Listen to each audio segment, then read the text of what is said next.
I want to start by thanking everybody for having me here. I think this is the second of these that I've done, and it's always a great pleasure to be here and to get your reactions. And I think the reactions I've got have always been great because most of you know much more about what's going on the ground than I do, and so your insights are always helpful. This is a paper that I've been working on risk and savings, but in the context of agricultural households. And so it actually started with an interest of mine in nutrition and child nutrition in particular. So we know that in large parts of North India, Madhya Pradesh, Bihar, Chhattisgarh, etc., levels of malnutrition are very high.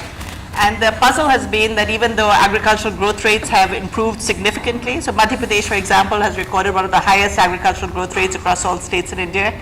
So even though we've had a period of very high growth in agriculture, very high rates of growth in income, malnutrition rates have remained persistently steady and very high. So how do we explain that? How do we explain rising incomes and malnutrition being very high? So if you think of that, malnutrition is basically a problem of nutrition along with many other things, but nutrition plays a key role.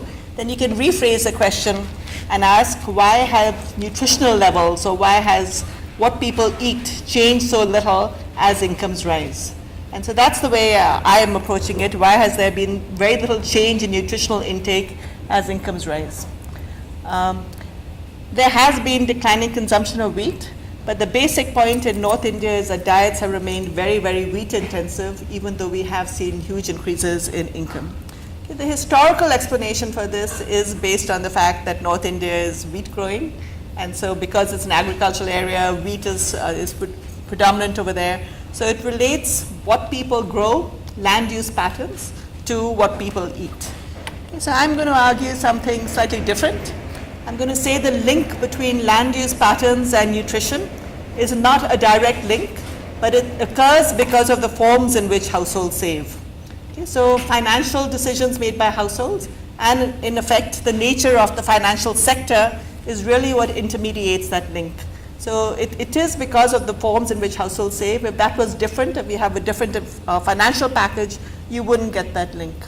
Okay, so the primary form of savings for, again, rural households, that's my sample over here, in North India, is in wheat stocks. Okay, so this is missed in a lot of surveys because we ask households about savings and financial assets, and then there's a catch-all phrase which is just inventories, cash on hand, etc., etc. So many surveys miss the importance of savings in wheat, but that is actually a predominant part. And so I'm going to argue that people save in wheat as a precautionary response to price volatility. So when I first say that, that's a surprising result for anyone who knows India, because the price of wheat is actually very stable compared to the price of all other food crops. Okay, and the reasons for that, again, are well known. It's because of the public distribution system, the PDS, and because of minimum support price. So government intervention, both on the demand side and the supply side, means that the price of wheat is going to be very stable.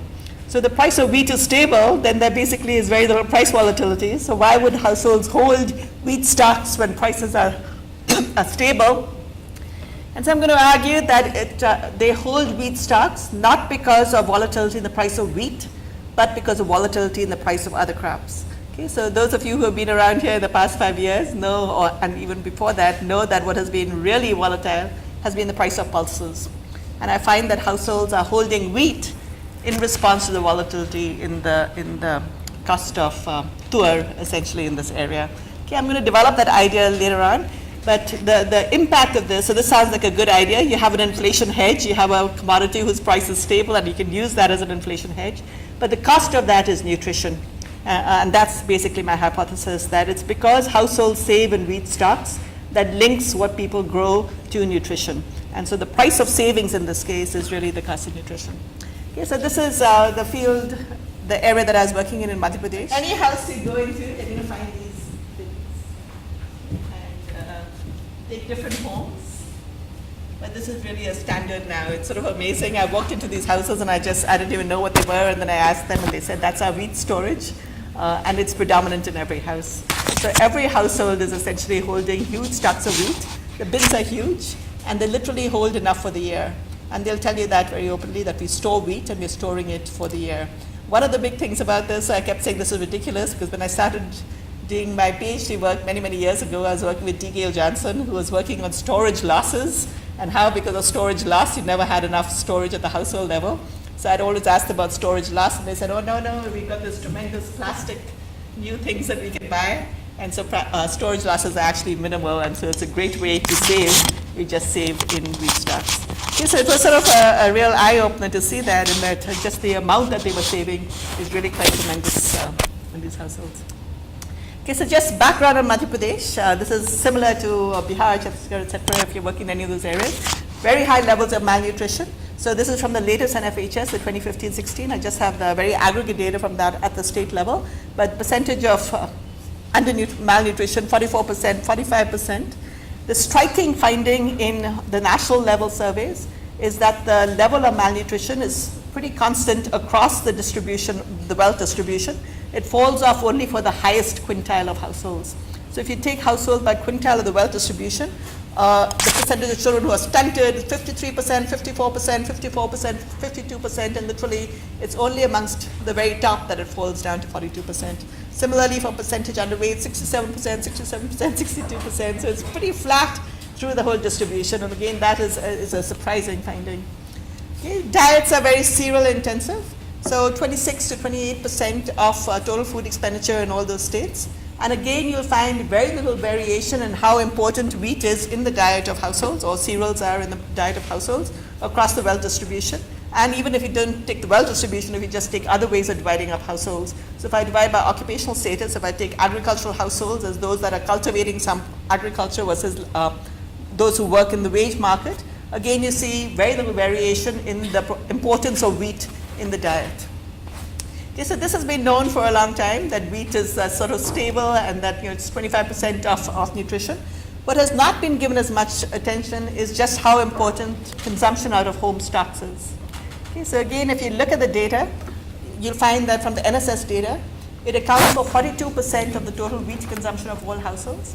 But if you take land-owning households, households that are growing wheat, it's as much as 81% of the consumption of households. They have almost no market purchases at all. So everything they do is they're just consuming the wheat that they produce themselves. Okay, and that is actually a striking finding, and it's what I'm going to use a lot of the empirical data. It means that there's no market purchase of wheat at all. So everything that they consume is coming out of stocks, and I'll talk about the importance later on. Okay, so this is data that we've been collecting in Madhya Pradesh. It's 4 districts. It's a sample size of about 3,000 households. We collected detailed agricultural data and savings data. So in savings, we ask about stocks of wheat, both at the Kharif season, the Rabi season, and then we talk about how much they've depleted those stocks of wheat. And then we match that data at the mandi level. Mandi level is essentially the block level over here. So there are 8 blocks with the data from the Mandi Marketplace webpage. So from that, we have essentially several observations on prices on each month of each year going back historically. So we have monthly data, average monthly data on prices in different mandis. And I'm going to use just data from 2010 to 2015 because that is really when we saw the volatility of pulses increase tremendously. Okay, so this is data, the price data. On the left-hand side is the data for tur, and on the right-hand side is the data for wheat. Okay, they're scaled differently. So this scale is about 2,200 going up to 3,600. So it's over 1,000 rupees variation. So even if I throw out the 2012 here, there's a huge amount of variation. The scale of wheat is much less, and so that's why the variation differs. But wheat, you can see, is fairly stable. Okay, there's not that much variation within a year, and then also across years. And if you compare it to tur, there's a huge amount of variation, even within a year. So if you take 2013, for example, that's how prices vary. Okay, so the real variation in prices is in tur, and this is just supporting the idea that wheat, rice, the main food grain crops in India, prices are relatively stable compared to tur. Okay, the second thing that's important from the price data is the lack of integration, market integration. Okay, so now I've taken adjoining markets. So in each district, we have observations from 2 mandis. So those are very close to each other. And then I've taken Hoshangabad and Sihar, this is in Madhya Pradesh. And these are 2 adjoining districts. And so the 4 markets are actually very close to each other. Okay, so we're not talking about markets that are in one part of eastern Madhya Pradesh compared to western Madhya Pradesh. These are really markets that are adjoining. And if you look at, again, tuer prices, you'll see that there's huge variation in prices across markets, whereas in wheat, markets are much more integrated. Okay, so that means your price is really a block level price, a mandi price, and that varies across. So you have a lot of variation in the data across prices. Okay, again, this is just data from the survey itself, showing the seasonality in agricultural incomes. So again, for those of you who follow agriculture closely, as I know everybody does, Madhya Pradesh has had this disastrous Kharif season. For the past 2 years, 3 years, there's been drought in the state. And so farmers have actually have lost all their crops, which is why we're getting an average of negative income in the Kharif seasons of this year. Okay, how do farmers make that up? It's the Rabi season. And I'm not going to spend a lot of time talking about the theoretical model, but I'll welcome any questions on that. Agriculture in India is very seasonal, but there are also huge differences in the season. The differences that are important over here is that the Kharif season is much more riskier than the Rabi season. So in the Rabi season, there's much less risk than there is in Kharif. And so you'll see farmers basically getting all their income in the Rabi season. For those of you who are working on finance itself, just the financial sector, it has big implications for that because households somehow try to get through the Kharif season, and then everything becomes much more abundant in the Rabi season. Informal loans, formal loans, just everything. There's an infusion of cash into the economy at the Rabi season. And I'll talk about those differences. But you can see that over here as well. Okay. One of the main ways that they make up income in the Kharif season is through wage labor. Okay. So there is a lot of wage labor within the village. It's actually, everybody assumes it's labor from Narega, but Narega is almost non-existent in these districts. So it's coming from elsewhere. A lot of it is from seasonal or temporary migration even. But wage labor is what picks up the slack. And you can see that wage labor is much more important in the Kharif season than it is in the Rabi season. Okay, so savings are practically zero, but that's average savings. So savings vary a lot across the years. And again, you'll find them building up savings in the Rabi season and then drawing them down in the Kharif season. And that's what we're seeing in the data. The bottom part of the data is just documenting again the importance of wheat in total food expenditure and how that wheat share does not vary much at all between landowners and landless households. Okay, this is again home stocks and market purchase and PDS, and I'm going to show you this in more detail. But one of the reasons, this is a separate paper, so I'm not going to go into it much over here, but one of the reasons why households record so few market purchases when they are storing wheat is that the balance comes from the PDS. Okay, so the PDS as a security system actually feeds into this a lot and has implications for the research. Okay, so households start off, landowners for example, 82% of them hold wheat stocks at the end of the Rabi period. Then you can see they add to the wheat stocks with the Rabi harvest, and then they draw it down. So at the end of that period, they're down to about 5 quintals of wheat. So there's a steady decline every season, and then they'll build it up again and start off again. The bottom is just showing other forms of savings. So in particular, because we've been, at least the government is pushing so hard on financial inclusion, so we collected data on that as well. The proportion of households with active savings account is about 72% amongst landowners, 54% about landless households. This is again not over there, but in terms of the number of accounts, the average number of accounts per household is 6, but the average number of active accounts per household is 1. So a large number of accounts being opened and they're not being used at all. But we do have active accounts. In those accounts, there's very little saving that is being maintained. Okay, so this is what I was talking about earlier. This is just a frequency table, which shows you consumption out. So if I take the top one, this is landowners. Out of the landowners, the total number of landowners, 88% are reporting no market purchases of wheat at all. So only 12% are reporting market purchases of wheat. But if you look at those households that are saving in the form of wheat stocks, so out of those households, only 3% are reporting market purchases of wheat. So households that are holding wheat stocks among landowner households, almost 97% of them are not reporting any market purchases at all. So the whole consumption of wheat is just coming out of their stocks. Okay, the bottom is landless. But again, why is this? Well, the reason again is BDS wheat.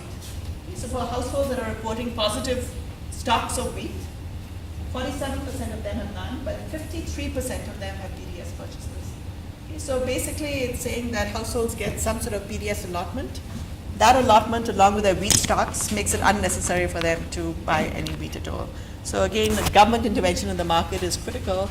It explains why there's no purchases of wheat at all amongst a large number of households. Okay, so what am I doing and how does this relate it to the literature? So obviously this is related to the literature on precautionary savings. Okay, and Deaton is the seminal work in this area. It talked about how you can save against volatility in incomes, prices, or whatever, but savings can serve as a buffer stock.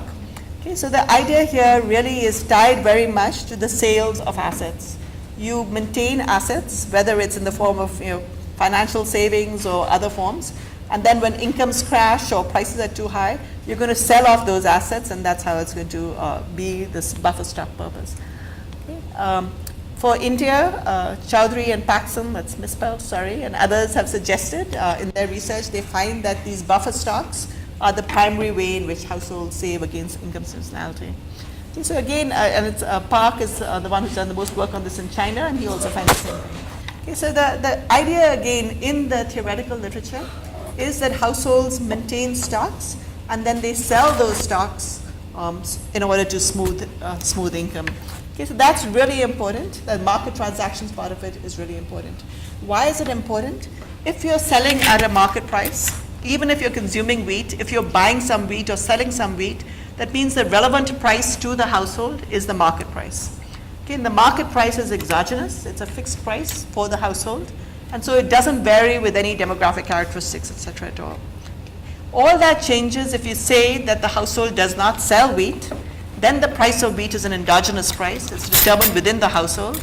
And that means that things like the existing stock of wheat is going to have an effect on prices, on how you value wheat. Okay, so what is really critical in the research and what distinguishes what I'm doing from previous research is allowing the price of wheat to be endogenous. And that really comes from the past few slides that I've emphasized that households don't engage in the market at all. Okay? So again, I want to emphasize that this is,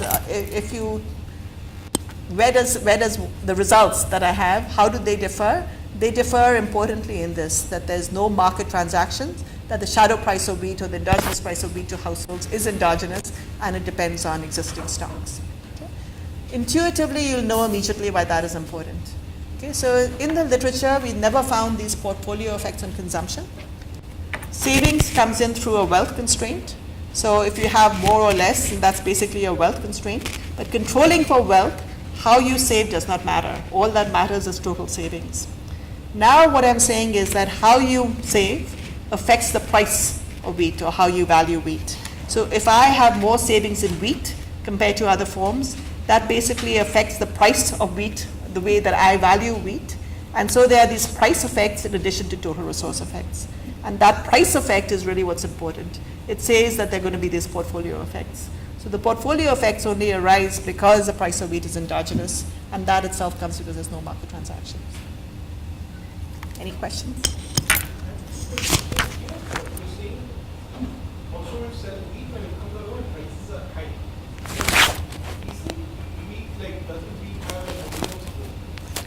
So I'm distinguishing, you're absolutely right, I'm distinguishing what the literature has said compared to what really exists. Okay, so those are the points that are made in the literature. So the argument made, so when this is actually an ex-student of mine, didn't spend us so long, you should have listened to my advice better, but his argument over here is, again, he shows that work in China, that households maintain stocks of wheat. His argument is that you're holding that as an inflation hedge. Okay, so if you're holding, actually, if the price of wheat was fluctuating, it would be a great inflation hedge, right? You're holding wheat, and so when the price goes very high, you can open. So that's perfect, and you would really think that this is really what's going to happen. But in India, that's not the case, because wheat is stable. And so even if tour prices are very high, I wouldn't hold wheat as an inflation hedge because the price is much lower and it's stable. So if I sell wheat, I'm not going to have the benefits of inflation. Its price doesn't vary with inflation. So that makes, that sort of says that this argument can't be right, because wheat can't be an inflation hedge. So again, if you go back to Deaton's work or anybody else's work on this topic, they've assumed that people save in the form of wheat because it is an inflation hedge. Okay? And I'm arguing, no, it can't be that case because actually the price of wheat doesn't vary. So you are left with this puzzle then of why do households save in wheat if it can't be an inflation hedge?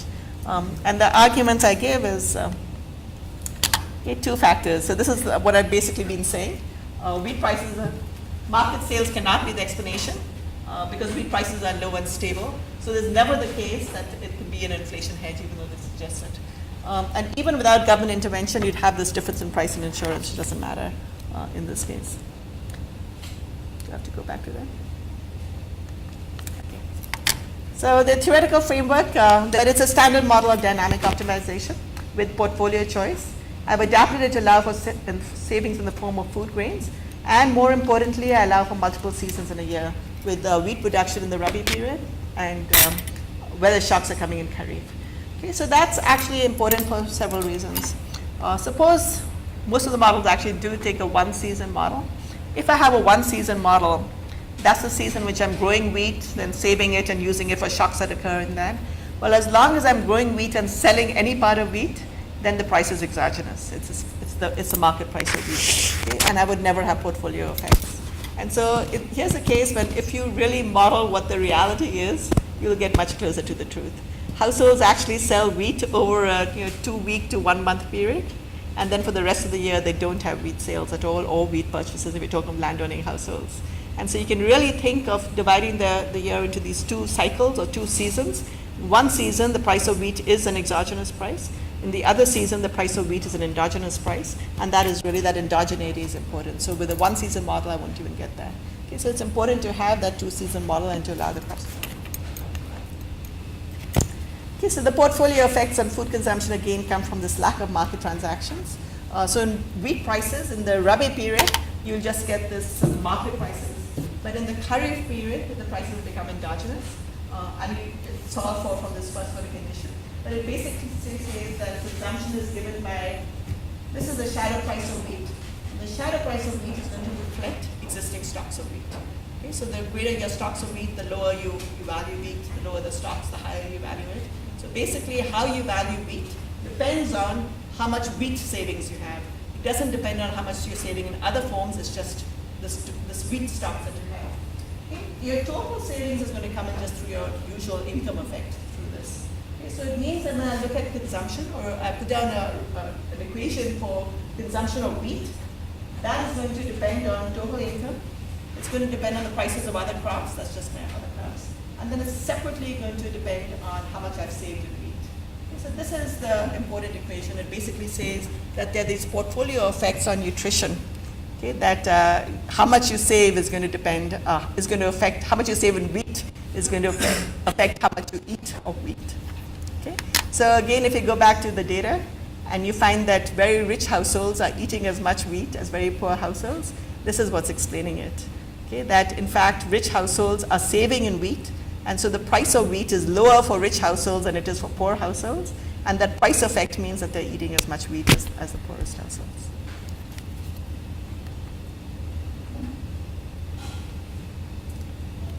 Okay, so somewhere in all this, I missed one of the most important points. So if you're not selling wheat, how is that an insurance? So the critical point over here is that you don't need to sell wheat to get its insurance value. Okay, so in every other asset I had, suppose I had jewelry, and I'm saving in jewelry, and then I have income shocks or whatever it is, I have to sell that jewelry to get this. But here, I can just consume my asset. Okay, so I'm holding stocks of wheat. I don't need to sell it. All I'm going to do is I'm going to substitute wheat for tur. Okay, so again, if you go to households and say, what do you do when your incomes are low or the price of tur is very high? They'll tell you that they'll substitute towards wheat. So it means that every person, instead of having 2 rotis with any particular meal, they're now going to have 3 rotis, and the dal they make is going to be a much more watered down dal. And that is really the substitution that's occurring. And so that's how it affects nutrition. You don't sell the wheat, you just substitute it for tur. And so you see households having a much more wheat-intensive diet every time the price of tur goes up. Okay, and it's that substitution essentially which is driving that. Okay, so in the empirical work, or to prove this hypothesis, or at least to give you some support for it, there are 3 things that I do in the paper. The first is just this: do households save in wheat as a response to the volatility in the price of tuor or the price of wheat? So the first set of regressions is just going to be regressions of the savings wheat stocks on these prices. Second question I'm going to ask is, are there portfolio effects on consumption even when I hold constant total resources? So do we see, holding total resources constant, that households that have more wheat stocks consume more wheat? So that's the second question I'm going to ask. And the third is, I'm relating it to nutrition. So this is a sort of separate thing, but it basically says, if you have a very wheat-intensive diet, does your nutrition suffer? And for nutrition, I'm going to use height for age Z-scores and weight for age Z-scores. Okay, so for all of you who are heavy roti eaters or bread eaters, this is basically going to show you that you need to change your nutritional habits. Equations didn't come out very well, but it doesn't matter. This is so the equation I'm running over here is, this is savings in wheat stocks at the end of the Rabi harvest. So we asked them what was your addition to the stock of wheat at the end of the Rabi harvest, and I'm regressing that on the variation in prices over the Kharif period, which is a season to come. Okay, so when you save at the Rabi period, how much of this is a response to the variation in the prices in the Kharif period? So I'm going to calculate the variance in prices over the Kharif periods only. So this is June to October, essentially, over 5 years prior to the survey. So it's lagged prices of wheat and just the mirrors of that. Okay, so prices in the Kharif period, because it's variance, I'm also allowing for mean prices. And then there are a set of controls which include block fixed effects. And the block fixed effects are taken into account current prices. I think I've explained all that. Okay, and because only farmers, landowning households are saving in the wheat, all this is an interaction with agricultural land. And so one point of this paper is I'm really explaining the savings decision only of landowning households. Okay, so this is the first set of regressions. It shows that this is actually an interesting result, but it's not surprising given what I've been saying. If you look at wheat savings are actually a response to the variance in tuor prices. The variance in wheat prices does not have an effect, significant effect on that. So when households are saving in wheat, it's not because wheat is fluctuating. You should know that that's not going to be important, because you can always go to the PDS and get it. So even if prices of wheat are fluctuating, they do have this floor. And so variation in the price of wheat itself is not that important, but variation in tuor prices actually is the main. Well, I only looked at tuor and wheat. There could be other prices as well, but the variation in the prices of other food crops is really what's driving variation in wheat. And that result comes through, if I put in different sets of controls, etc. I'm going to use that as a first stage in the next regression, and so the columns on the right are just first stage regressions. Okay, the second thing I was going to show was portfolio effects on consumption. And so here I'm doing instrumental variable regressions. When I'm regressing the share of the amount that households are consuming of wheat, so that's one set of regressions. The other is the share of wheat. So I really want to show that it's wheat that is increasing more than other foods. If they're increasing all other foods, then wheat share doesn't increase. So one set of regressions on wheat consumption, the other is on wheat share. And I'm regressing that on total savings of households and then total savings in wheat stocks. Okay, so this is an instrumental variable regression. I have to separately identify that. And so the identification is coming from these lagged prices of wheat. It basically says that how much you're saving in wheat, that was the previous regression. That's a response to lagged prices of tuor and lagged the volatility in tuor. So those are my identification for wheat savings. I also want to identify total savings. And so I'm using not just wheat prices and wheat shocks, but also rainfall prices and rainfall shocks to identify the total effects. Okay, so this is the second set of regressions. And it basically shows that this is the usual effect, that if you're saving more, that means your consumption has to be less. So there's a negative effect, more you're saving on consumption. And this is a standard effect we find in the literature. But if we control for total savings, the amount that you're saving in wheat increases wheat consumption. So the dependent variable over here is wheat expenditure. That increases if you're saving more in wheat. And wheat share also increases. So it's not that you're just increasing consumption of all, if you're saving more in wheat, you're not just increasing the consumption of all food items, you're increasing the share of wheat in your diet. Okay, so this is actually the main result from the paper, that there are these nutritional effects of the forms in which you save, and the form in which you save matters. If households are saving in wheat, you're going to find households taking a hit on nutrition because of this effect on wheat.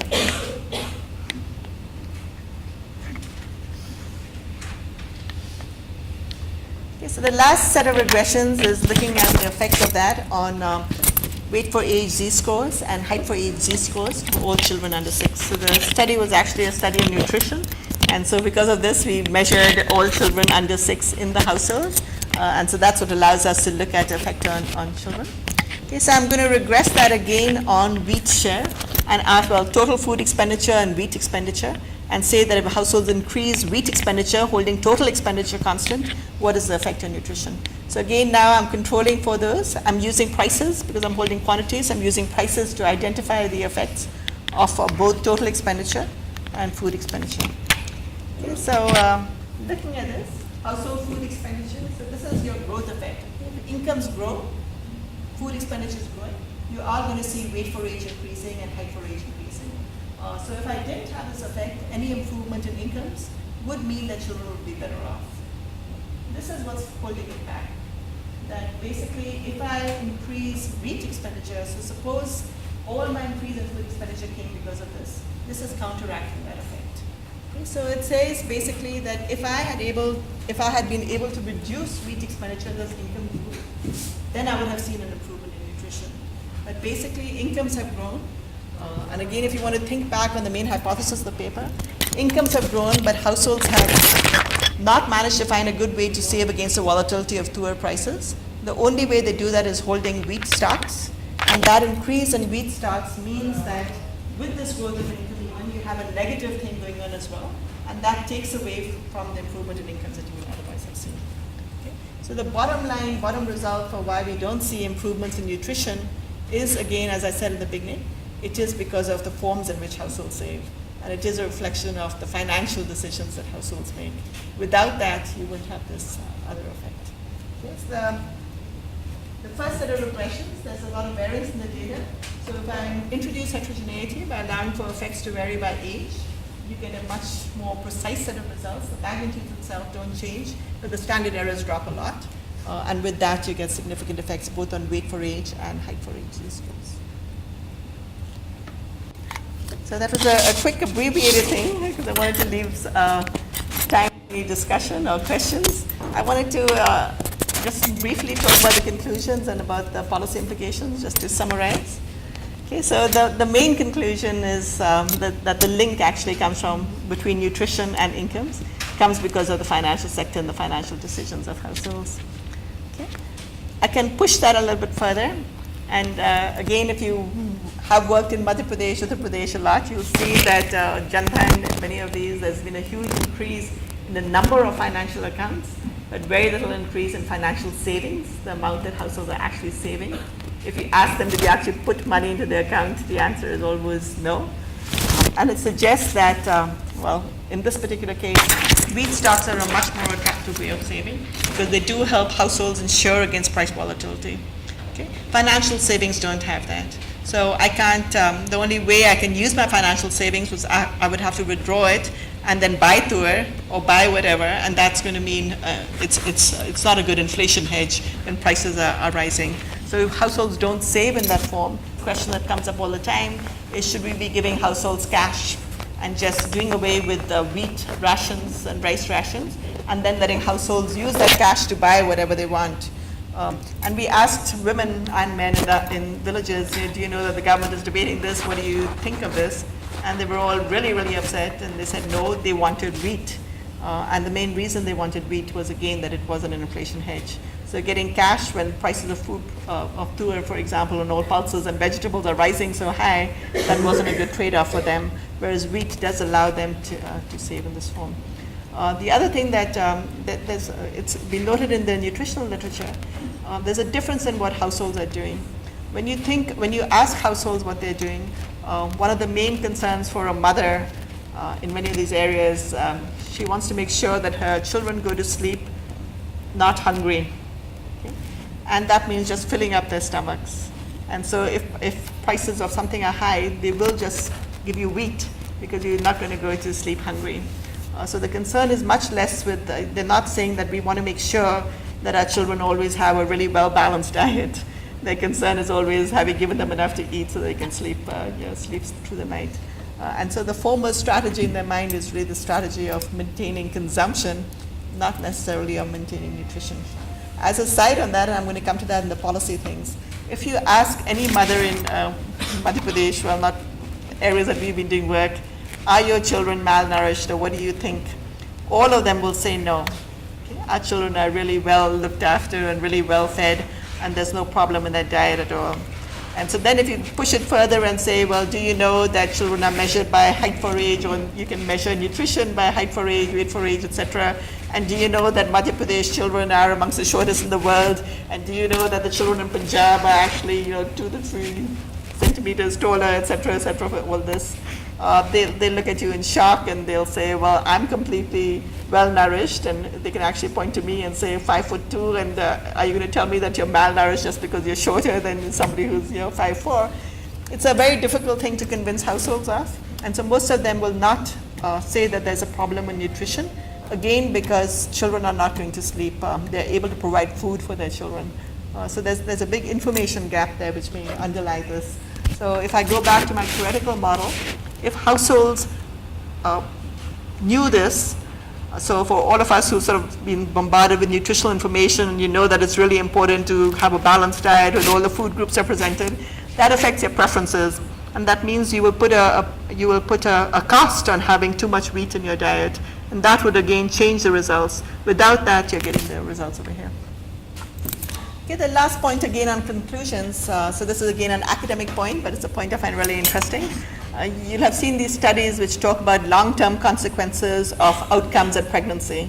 So if there was bad rainfall or a drought or something severe when the child was born, and then you have these amazing surveys that follow these children, and 20 years later they notice that they have lower income and lower health, etc., all because of these poor conditions at childbirth or when the child was born.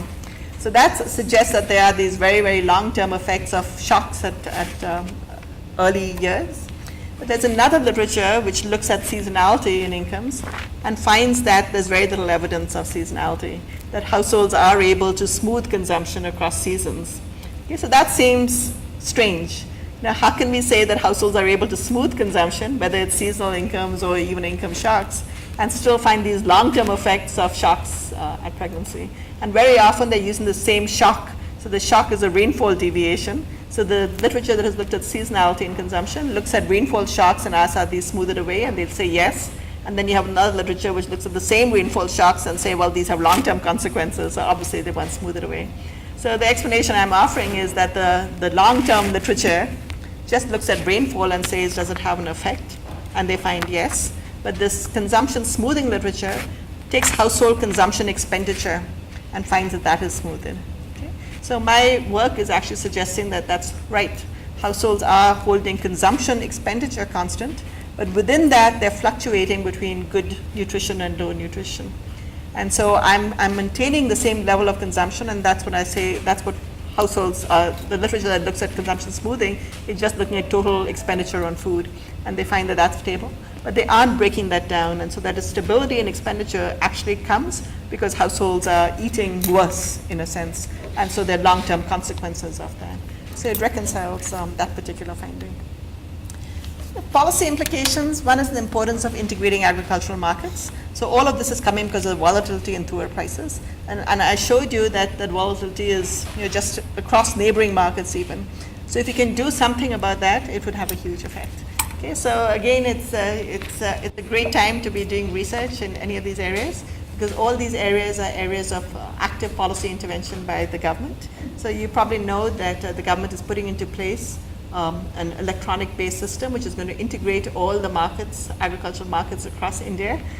So I'm waiting for that to see how that actually plays out and how it really plays out. I believe it's in pilot stages now, but if that happens, that could have a major impact. So it's an exciting thing to see. The second thing is it emphasizes, so I've said that there's going to be, they aren't holding savings in financial forms, because they find savings in wheat is more attractive. But every time you say that, that is a statement of the relative returns and costs. So if I'm able to reduce the cost of financial savings, it will move households. It's not that they're just going to use one or the other, they're balancing returns and costs. It's sort of a surprising thing to me. So I did a lot of work in South India on financial inclusion.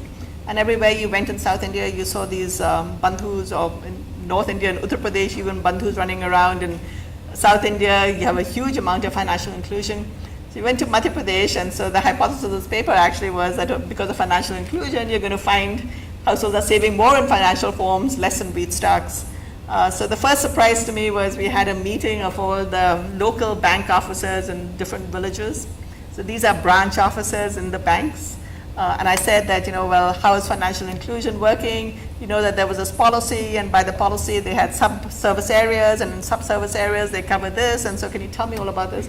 And they were just looking at me in shock, and so these are actually the branch officers who said they had no idea what I was talking about, and they didn't know about any of this. So I said, well, can you tell me, do you have a equivalent of business correspondent, etc.? And they said no.